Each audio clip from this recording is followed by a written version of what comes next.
Good morning, students. I am Ajay sir, and now you are watching my YouTube channel Aryan's English Classes. मैं Ajay sir आपके सामने हूँ और आप लोग मेरा YouTube channel Aryans English classes देख रहे हैं। आज मैं 12th बिहार बोर्ड के लेसन 2 को डिस्क्रिप्ट करने जा रहा हूँ आपके सामने, जिसका नाम है भारत इज माई होम। सबसे पहले भारत इज माई होम है क्या और इसको किसने लिखा है? तो Bharat is my home, Bharat कहते हैं उस देश को जहां हम रहते हैं, और माई मीन्स मेरा, होम मीन्स घर। इसको लिखा है डॉक्टर जाकिर हुसैन ने। वास्तव में यह उनके उस भाषण का हिस्सा है जो उन्होंने राष्ट्रपति बनने के बाद सबसे पहले अभिभाषण के रूप में दिया। उसका एक छोटा अंश है जिसका नाम है Bharat is my home. Doctor Zakir Hussain आखिर थे कौन? तो डॉक्टर जाकिर हुसैन हमारे देश के महान स्वतंत्रता सेनानियों में से एक थे। वह एक प्रतिष्ठित शिक्षाविद थे जिसके बारे में आप इस टॉपिक में पढ़ेंगे। फिर डॉक्टर जाकिर हुसैन हमारे देश के पहले मुस्लिम राष्ट्रपति थे। हमारे देश में राष्ट्रपति बनने का प्रचलन 1950 में आरंभ हुआ। भले ही हमारा देश 1947 में आजाद हो चुका था, लेकिन हमारे देश को एक रिपब्लिक, गणतंत्र बनने में 3 वर्षों तक इंतजार करना पड़ा। इसके पीछे भी कुछ रीजन था। जैसे आप जानते हैं कि हमारे देश के कांग्रेस के नेताओं ने 1930 के लाहौर अधिवेशन में यह फैसला लिया था कि वे लोग 26 जनवरी को पूर्ण में हर एक साल मनाएंगे, लेकिन संयोग से हमारा देश जो है 15 अगस्त 1947 को आजाद हुआ। जिसके बाद जो है इस देश की पवित्रता को बनाए रखने के लिए जब हमारा संविधान तैयार हो गया, उसको कुछ दिनों के लिए डिले कर दिया गया और 26 जनवरी 1950 को हमारे देश का संविधान लागू किया गया। और पहली बार जो है 1950 में हमारे देश के राष्ट्रपति डॉक्टर राजेंद्र प्रसाद बने। देश के आजादी से पहले या फिर संविधान सभा के रूप में वह कॉन्स्टिट्यूएंट असेंबली के सभापति रह चुके थे। 1950 में डॉक्टर राजेंद्र प्रसाद हमारे देश के पहले राष्ट्रपति बने। उस समय उनके साथ उपराष्ट्रपति के रूप में डॉक्टर सर्वपल्ली राधाकृष्णन थे। फिर 1956 में, चूंकि राष्ट्रपति का कार्यकाल जो है 6 वर्षों का होता है, 1956 में वापस जो है डॉक्टर राजेंद्र प्रसाद राष्ट्रपति बने। उनके सामने कोई भी कैंडिडेट खड़ा नहीं था। 1962 में जब दोबारा राष्ट्रपति का इलेक्शन हुआ, उस अवस्था में डॉक्टर राजेंद्र प्रसाद ने अपने आप को इलेक्शन से अलग रखा, क्योंकि वे अस्वस्थ चल रहे थे। उनकी अस्वस्थता के कारण हमारे देश के दूसरे राष्ट्रपति डॉक्टर एस राधाकृष्णन, जिनके जन्मदिन के अवसर पर हम टीचर्स डे मनाते हैं, वास्तव में राष्ट्रपति बनने से पहले डॉक्टर एस राधाकृष्णन हमारे देश के ही नहीं, दुनिया के महान फिलोसोफर मतलब दार्शनिक में से एक थे। आज हम कहते हैं कि हम विदेश पढ़ने जाएंगे, और डॉक्टर एस राधाकृष्णन कहा करते थे कि हम विदेश पढ़ाने जाएंगे। लेकिन 1962 में जब वह राष्ट्रपति बने और दुर्भाग्यवश 1967 में उनकी मृत्यु हो गई, उस अवस्था में डॉक्टर जाकिर हुसैन, जो इससे पहले बिहार के राज्यपाल रह चुके थे, उनको हमारे देश के तीसरे राष्ट्रपति के रूप में सेवा देने का मौका मिला। इस टॉपिक के अंदर हम भारत इज माई होम के मात्र 3 स्टेंजास को पढ़ेंगे। यह टॉपिक जो है 1 to 9 पैरा में बटा हुआ है, जो थोड़ा लंबा है, तो इसके लिए जो है इस टॉपिक के अंदर हम 1 to 3 स्टेंजास का स्टडी करेंगे।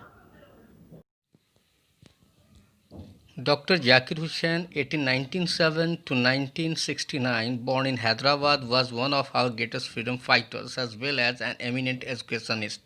Dr. Hussain became the President of India in 1967. Earlier, he had served as the Governor of Bihar. Bharat is my home is an extract from the speech he gave in 1967 after taking the oath as President. In his first speech as the President of India, Dr. Hussain pledges himself to the service of the totality to the India's culture. Doctor Zakir Hussain का जन्म 1897 में हुआ और 1969 में उनकी मृत्यु हुई।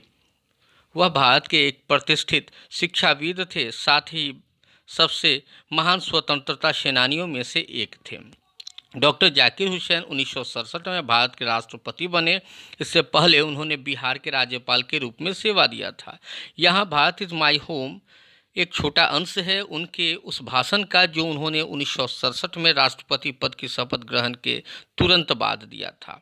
अपने पहले भाषण में भारत के राष्ट्रपति के रूप में डॉक्टर जाकिर हुसैन अपने आप से प्रतिज्ञा करते हैं कि वह भारतीय संस्कृति की समपूर्णता से सेवा करेंगे। Number 1, I must confess that I am overwhelmed by the trust my people placed in me by electing me to the highest office in the land. इसमें डॉक्टर जाकिर हुसैन कहते हैं कि मैं स्वीकार करता हूं कि मैं बहुत ज़्यादा खुश हूं इस विश्वास को देखकर जो मेरे देशवासियों ने मुझ में दिखाया है और इस देश के सर्वोच्च पद यानी राष्ट्रपति पद के लिए चयनित किया है। Number 2, doctor Zakir Hussain brought to the presidency a mental equipment, a degree of erudition and wealth of experience rarely to be found anywhere. During a lifetime devoted to the pursuit of knowledge and truth, he has done more than probably any other man to bring out and explain Indian philosophical thought and the oneness of all true spiritual value. He has never lost his faith in the essential humanity of man, and he himself has never ceased to champion the right of all men to live in dignity and with justice. Doctor Radhakrishnan ने presidency में सबसे पहले अपने विद्वता का परिचय दिखाया जो कि दुनिया के शायद ही किसी हिस्से में देखने में मिलता है, और उन्होंने अपने इस ज्ञान और सच्चाई को पाने की कोशिश पूरी जिंदगी की। उन्होंने इस अंदाज में भारतीय दार्शनिकता का परिचय दिया, परिभाषा दिया जैसा शायद ही किसी एक आदमी के पास इतनी सारी गुण मौजूद हो सकती है। उन्होंने मानवता के प्रति कभी अपना विश्वास नहीं खोया और लगातार प्रयासरत रहे कि लोगों के जीवन को कैसे गौरवशाली और बना सके और उनको न्याय दिला सके। Number 3, I can only assure you that I enter this office in a spirit of prayerful humility and total dedication. I have just taken the oath of loyalty to the Constitution of India. इसमें doctor Zakir Hussain कहते हैं कि मैं आपको आश्वस्त करता हूं कि मैं इस ऑफिस में इस विश्वास समर्पण के साथ प्रवेश कर रहा हूं और इसका यह प्रमाण है कि मैंने तुरंत अभी भारतीय संविधान के प्रति आस्था निभाने का शपथ लिया है। It is the constitution of a comparatively new state with its free citizens have for the first time in history given to themselves. It is the young state of an ancient people who through the long millennia and through cooperation of diverse ethnic elements have striven to realize timeless absolute values in their own peculiar way. और साथ ही कहते हैं कि हमारे देश की संविधान नई है। हमारे देश के नागरिकों को पहली बार यह अधिकार दिया गया है इतिहास में कि वह अपने अनुरूप किसी प्रतिनिधि को चुन सके। वास्तव में हमारा देश नया है लेकिन यहाँ रहने वाले लोग जो है वह प्राचीन हैं। उन लोगों ने अपने अपने तरीके से इस देश के विकास में योगदान दिया है। I place myself to the service of those values, for though some concrete realization of a value may become inadequate with the change of circumstance, the value remains eternally valid and passes for new and fresher realization. The past is not dead and static, it is alive and dynamic and is involved in determining the quality of our present and the prospect of our future. साथ ही वह प्रतिज्ञा करते हैं कि वह उन सभी नियमों का पालन करेंगे जिसको लेते हुए हमारे देश के लोगों ने इसको बनाने में अपना योगदान दिया है। साथ ही कहते हैं कि अभी की जो स्थिति है पूर्णतः परिवर्तित हो चुकी है और हमारे द्वारा किया गया प्रयास अपर्याप्त महसूस हो रहा है। हमें और ज़्यादा परिश्रम करना होगा ताकि हम अपने देश को नयापन दे सके, इसका पुनर्निर्माण कर सके।